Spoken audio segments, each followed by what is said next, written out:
Satria tanpa hormat. Ini ada kami berita kami himpun dari Sidonius. Ini sudah saya stabilo. Menyatakan seperti ini. Polres Jakarta Selatan telah menangkap sopir taksi. Padahal tadi pada faktanya kami yang menyampaikan sendiri tanggal 10 itu ke Polres Jakarta Selatan. Fotonya ada.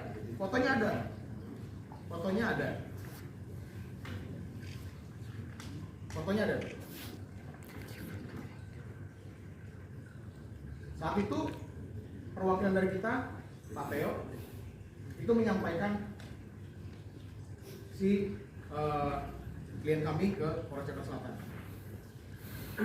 Nah, terkait DPO-nya itu dikeluarkan pada tanggal 19 Juli 2022.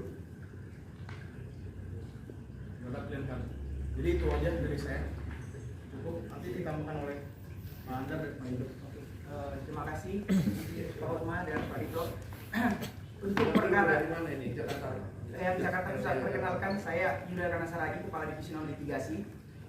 Ingin menyampaikan terkait dengan concern perkara anak ke-9 anak yang diadili di Pengadilan Negeri Jakarta Pusat. Ada orang tuanya yang 9 anak ini. Ingin kami tegaskan terkait pada akhirnya pokok perkara itu.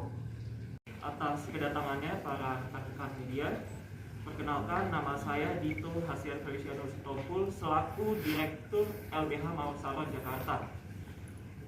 Hari ini kami ingin menyampaikan beberapa perkara yang sedang kami tangani.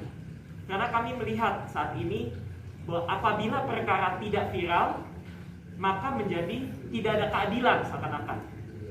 Kami melihat dari beberapa perkara yang kami tangani, sangat banyak oknum-oknum, kami sebut sekali lagi oknum, yang seakan-akan menghalangi due process of law terhadap pencari keadilan. Di samping saya ada Kadif Pidana dari Lembaga Bantuan Hukum Mawar Salon Jakarta, ada juga Bapak Andar dari Direktur LBH Mawar Salon Surakarta, dan ada juga Bapak Yuda selaku non litigasi dari LBH Mawar Salon Jakarta, dan juga ada Bapak Hotma Sitompul selaku pembina LBH Mawar Salon. Untuk lebih jelasnya, kami akan serahkan kepada Bapak Yusua untuk menerangkan perkara yang saat ini kami tangani yang ada di Jakarta. Silakan Bapak Yusua. Terima kasih rekan-rekan media, terima kasih Pak Dito. Terima kasih sudah datang di acara kesempatan hari ini. Saya di sini selaku Kadif Pidana ya dari Lembaga Bantuan Hukum Mawar Salon ingin menyampaikan beberapa perkara yang sudah kami tangani, dan beberapa perkara yang sudah kami tangani ini mengalami sedikit ekses dan juga gangguan dari aparat penegak hukum lainnya. Kita ketahui bersama, kita ini pengacara sebagai caturwangsa juga, termasuk caturwangsa penegak hukum. Ada advokat, ada jaksaan, ada hakim, dan ada kepolisian. Di sini kami melihat bahwasannya dari para APH yang lainnya, di luar dari advokat, telah ataupun diduga keras ataupun sudah melanggar mengenai due process of law yang tadi disampaikan oleh Pak Dito. Perkara pertama yang sedang kami tangani adalah perkara anak berhadapan dengan hukum. Ini perkara khusus dan pemerintah memberikan perhatian khusus terhadap anak. Di sini pada faktanya kami menemukan beberapa gangguan ataupun bisa dikatakan sebagai permasalahan lah di lingkup kami sebagai advokat. Saya ingin sedikit menjelaskan mengenai duduk perkaranya. Ini perkara anak berhadapan dengan hukum ini kami terima pada tanggal 7 Juli 2022. Pada saat itu ini ada orang tuanya di sini, nanti mungkin orang tuanya akan berbicara sedikit banyak masalah perkembangan kasus seperti apa. Pada faktanya kami menerima keluhan dari mereka karena anak mereka 9 orang ditangkap atas dasar mereka mengikuti tawuran di daerah Jakarta Pusat. Saat itu kami telah menerima perkara ini pada saat ke-9 ABH ini, anak ini sudah ditahan selama 35 hari. di sini sudah ada pelanggaran hukum yang dilakukan oleh pihak Polres Jakarta Pusat. Bukan lagi dugaan, tapi sudah ada pelanggaran yang sudah dilakukan oleh Polres Jakarta Pusat. Karena menahan ke-9 ABH selama 35 hari. Karena kita ketahui undang-undang yang mengatur tentang sistem peradilan pidana anak itu hanya diberikan wewenang 15 hari terhadap penahanan. Pada saat itu orang tua ke-9 anak berhadapan dengan hukum ini menyampaikan kepada kami mohon bantuannya. Kenapa anak kami ditangkap? Padahal dalam hal kejadian anak kami tidak melakukan apa-apa. Pada saat itu kami tergerak dan memutuskan setelah mendapatkan izin dari Pak Dito selaku Direktur LBH Mawar Jakarta, menyampaikan beliau kepada saya, silakan didampingi. Kami memutuskan untuk mendampingi dan pertanggal 20 kami menandatangani kuasa. Mereka menandatangani kuasa kepada kami, kepada LBH Mawar Saron, dan pada akhirnya kami mendampingi ke-9 ABH ini kuasanya. Ya. Kami mendampingi dari mulai tahap mereka sudah ditahan selama 35 hari. Pada saat itu tim dari Mawar Saron berembuk. Sebenarnya apakah ini termasuk pelanggaran atau tidak? Saya sampaikan di situ bahwa ini termasuk pelanggaran karena ke-9 ABH telah ditahan selama 35 hari. Maka dari itu kami mengajukanlah yang namanya permohonan pra peradilan ke Pengadilan Negeri Jakarta Pusat. Pada saat itu pada tanggal 6 Juli 2022 kami bersama dengan tim hukum lainnya dari Lembaga Bantuan Hukum Mawar Saron Jakarta mengajukan upaya hukum permohonan pra peradilan tertanggal 6 Juli 2022 ke Pengadilan Negeri Jakarta Pusat pada bagian kepanitraan. Nah, pada saat itu kami diterima, permohonan kami diterima, legal standing diterima. Nah, menurut acara KUHAP seharusnya setelah permohonan itu diterima dan dicatatkan, seharusnya 3 hari setelah itu seharusnya sidangkan. Namun pada faktanya saya tidak mengada-ada. Relas yang dikirimkan oleh pihak Pengadilan Negeri Jakarta Pusat itu tertanggal sebentar ya. Tertanggal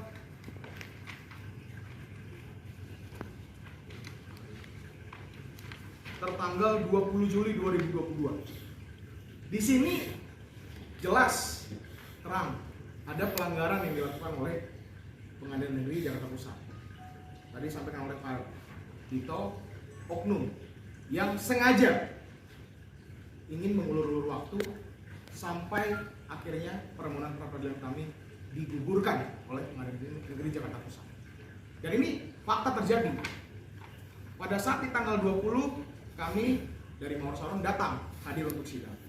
Ternyata setelah kami datang sidang, Hakim Ketua yang bernama M. Yusuf dari Pengadilan Negeri Jakarta Pusat menyatakan kalau para termohon yang terdiri atas Kepolisian Republik Indonesia, Kejaksaan Agung Republik Indonesia, dan Kementerian Sosial yang diwakili oleh biro hukum masing-masing tidak hadir pada saat sidang pertama.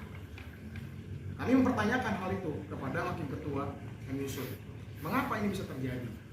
Ternyata beliau menyampaikan ketiga para termohon ini belum menerima relas panggilan sidang. Namun pada faktanya kami telah menerima relas itu pada tanggal 20 Juli 2022 yang diterima langsung oleh kantor kami dan ditandatangani di stempel pada tanggal 18 Juli 2022.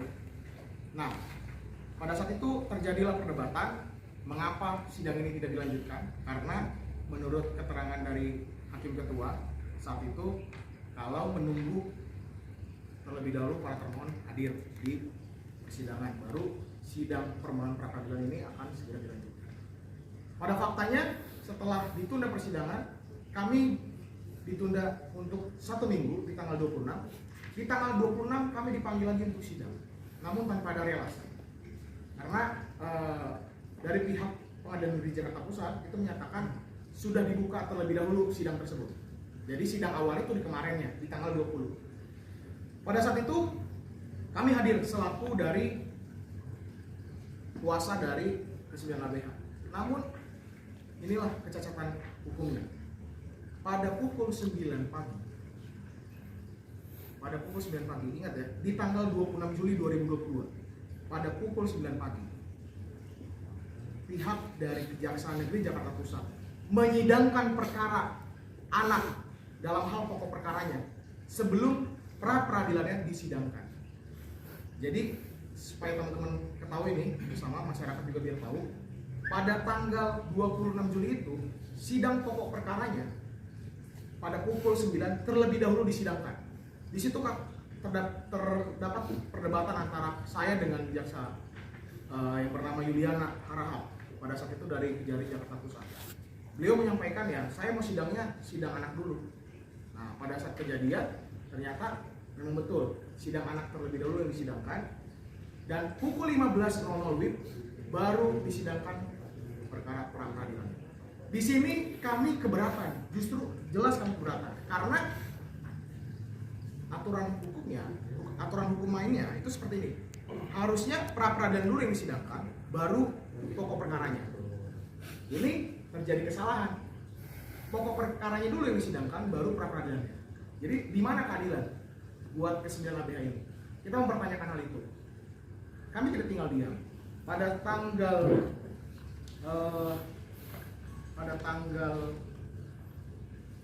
25 Juli surat itu bersamaan dengan penyerahan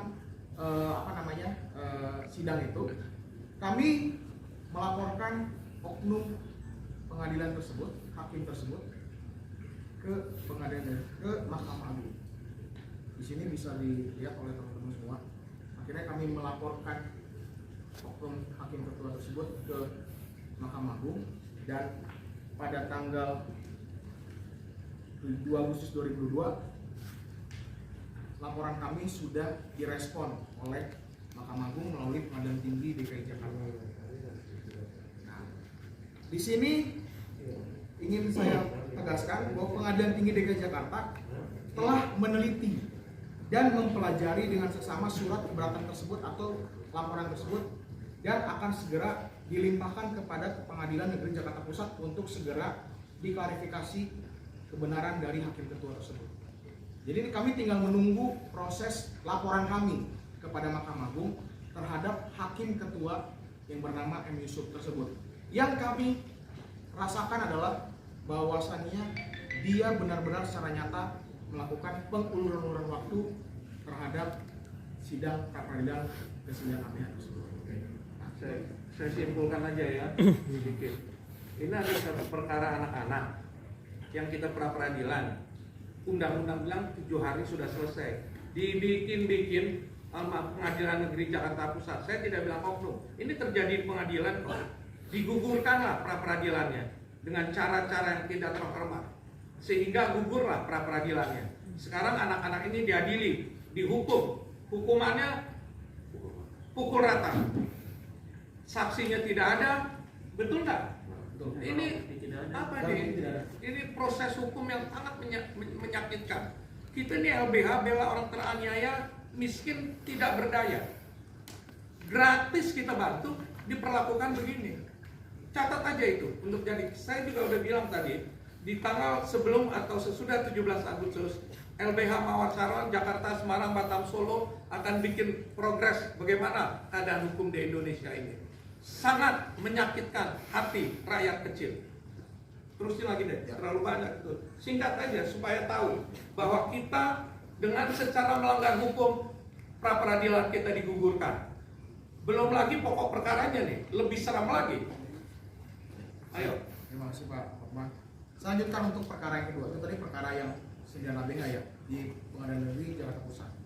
Saya beralih ke perkara yang kedua yang kami tangani. Sebenarnya banyak perkara yang kami tangani, ribuan perkara yang sudah kami tangani secara gratis dan tidak dibayar.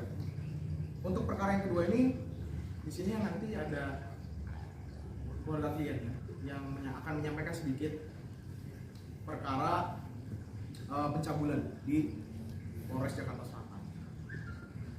Di sini jelas terjadi juga adanya pelanggaran etika ataupun sebagai pelanggaran hukum yang dilakukan oleh oknum dari Polres Jakarta Selatan.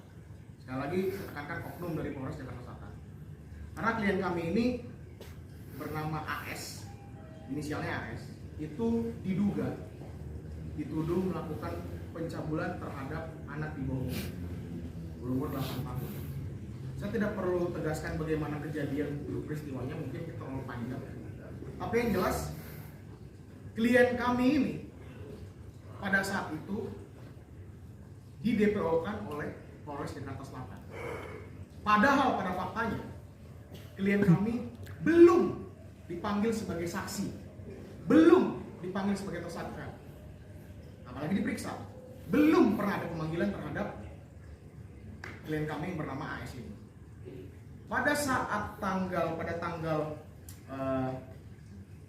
kemarin beberapa hari yang lalu, tanggal 10, klien kami ini datang dari Cilacap. Jadi saya ingin sedikit kronologis mengapa dia bisa di Cilacap dan mengapa bisa keluar DPO itu. Klien kami ini pada tanggal 10 Agustus sebelumnya itu berada di Cilacap. Klien kami tidak kabur loh. Klien kami itu mengamankan diri karena ada ancaman dari tetangganya. Karena si korban ini adalah tetangga dari si klien kami, itu akan dipukulin. Karena ketakutan itulah klien kami itu pergi ke Cilacap untuk mengamankan diri. Jadi bukan kabur ya, tapi mengamankan diri loh. Dan itu sudah disampaikan ke Polres Jakarta Selatan. Pada tanggal 10 Agustus, yang bersangkutan, klien kami datang ke kami. Dia menyampaikan, saya siap Pak menyerahkan diri ke Polres Jakarta Selatan. Pada saat itu perwakilan dari kami ada Theo Purba pergi ke Polres Jakarta Selatan. Ini lawyer yang mendampingi penyerahan klien kami yang bernama AS ke Polres Jakarta Selatan. Saat itu klien kami menyampaikan, saya berpasrah diri Pak untuk proses hukum yang akan saya lakukan seperti apa. Tapi saya mohon bantuan dari LBH Mawar Salam. Jelas dong, kami akan membantu sebagaimanapun. Karena begini, pada faktanya klien kami membantah adanya dugaan pencabulan yang dilakukan oleh korban. Nanti itu mengenai pokok perkaranya saya tidak perlu sebutkan seperti apa mengenai bantahannya, itu nanti berjalan sebagaimana mestinya. Tapi pada faktanya yang kami soroti adalah mengenai penetapan DPO terhadap klien kami. Bagaimana mungkin ada penetapan DPO lebih dahulu keluar sebelum adanya pemanggilan sebagai saksi dan sebagai tersangka? Jelas secara aturan hukum acaranya itu sudah dilanggar. Kami tidak tinggal diam sebenarnya terhadap hal ini. Kami akan ajukan upaya hukum terhadap hal ini. Karena pada tanggal 10 baru terhadap yang bersangkutan, klien kami, baru dilakukan pemeriksaan sebagai tersangka. Nah, pada saat itu yang Theo yang mewakili dari LBH Mawar Salam menyampaikan, mengapa ada bisa keluar DPO sebelum ada penetapan tersangka?